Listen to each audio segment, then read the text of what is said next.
There's great respect and gratitude that I thank the chairs of the committees, the 6 committees who have been working to help us honor our oath of office.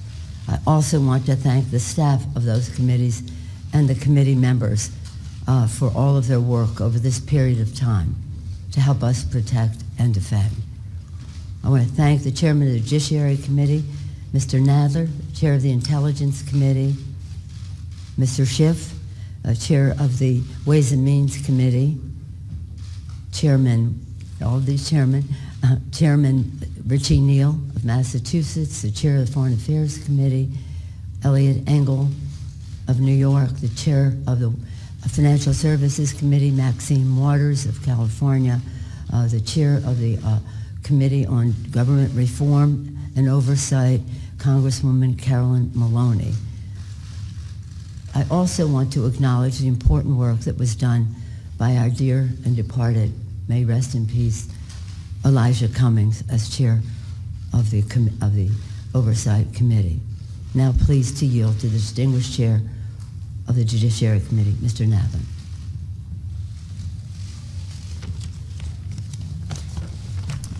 Thank you, Madam Speaker. Over the last several months, the investigative committees of the House have been engaged in an impeachment inquiry into President Donald Trump's efforts to solicit foreign interference in the 2020 elections, efforts that compromised our national security and threatened the integrity of our elections. Throughout this inquiry, he has attempted to conceal the evidence from Congress and from the American people. Our president holds the ultimate public trust. When he betrays that trust and puts himself before country, he endangers the Constitution, he endangers our democracy, and he endangers our national security. The framers of the Constitution prescribed a clear remedy for presidents who so violate their oath of office. That is the power of impeachment. Today, in service to our duty to the Constitution and to our country, the House Committee on the Judiciary is introducing 2 articles of impeachment charging the President of the United States, Donald J. Trump, with committing high crimes and misdemeanors. The first article is for abuse of power. It is an impeachable offense for the President to exercise the powers of his public office to obtain an improper personal benefit while ignoring or injuring the national interest. That is exactly what President Trump did when he solicited and pressured Ukraine to interfere in our 2020 presidential election, thus damaging our national security, undermining the integrity of the next election, and violating his oath to the American people. These actions, moreover, are consistent with President Trump's previous invitations of foreign interference in our 2016 presidential election. And when he was caught, when the House investigated and opened an impeachment inquiry, President Trump engaged in unprecedented, categorical, and indiscriminate defiance of the impeachment inquiry. This gives rise to the second article of impeachment for obstruction of Congress. Here, too, we see a familiar pattern in President Trump's misconduct. A president who declares himself above accountability, above the American people, and above Congress's power of impeachment, which is meant to protect against threats to our democratic institutions, is a president who sees himself as above the law. We must be clear. No one, not even the president, is above the law. I want to recognize the great contributions of the investigative chairs, particularly Intelligence Committee Chairman Adam Schiff, Foreign Affairs Chairman Elliot Engel, Committee on Oversight and Reform's former chairman, the late Elijah Cummings, and its new chairwoman, Carolyn Maloney, Financial Services Chairwoman Maxine Waters, and Ways and Means Chairman Richard Neal, who helped lay the foundation for the articles we are introducing today. I also want to thank my Judiciary Committee colleagues who were critical in our work to hold the President accountable and in the drafting of these articles. Later this week, the Judiciary Committee will meet to consider these articles of impeachment and to make a recommendation to the full House of Representatives. We do not take this action lightly, but we have taken an oath to defend the Constitution. And unlike President Trump, we understand that our duty first and foremost is to protect the Constitution and to protect the interests of the American people. That is why we must take this solemn step today. Elections are the cornerstone of democracy and are foundational to the rule of law. But the integrity of our next election is at risk from a president who has already sought foreign interference in the 2016 and 2020 elections and who consistently puts himself above country. That is why we must act now. I want to turn now to Chairman Schiff, who will explain the evidence that supports these articles and the need for us to act with such urgency today.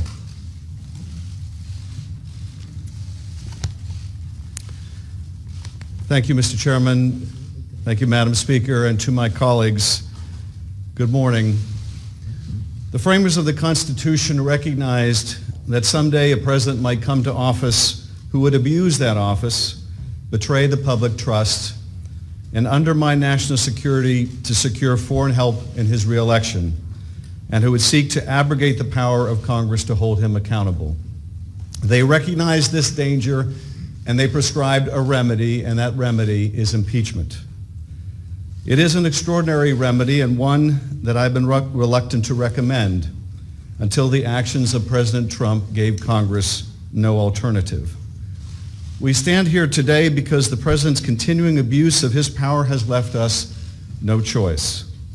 To do nothing would make ourselves complicit in the president's abuse of his high office, the public trust, and our national security. The president's misconduct is as simple and as terrible as this.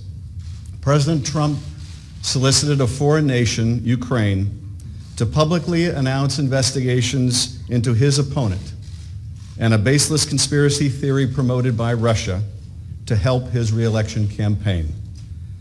President Trump abused the power of his office by conditioning two official acts to get Ukraine to help his reelection: the release of hundreds of millions of dollars in military aid that nation desperately needed, and a White House meeting with an ally trying to fend off Russian aggression. In so doing, he undermined our national security and jeopardized the integrity of our next election. And he does so still. The evidence of the president's misconduct is overwhelming and uncontested. And how could it not be when the president's own words on July 25th, "I would like you to do us a favor, though," lays so bare his intentions, his willingness to sacrifice the national security for his own personal interests. And when the president got caught, he committed his second impeachable act, obstruction of Congress of the very ability to make sure that no one is above the law, not even the President of the United States.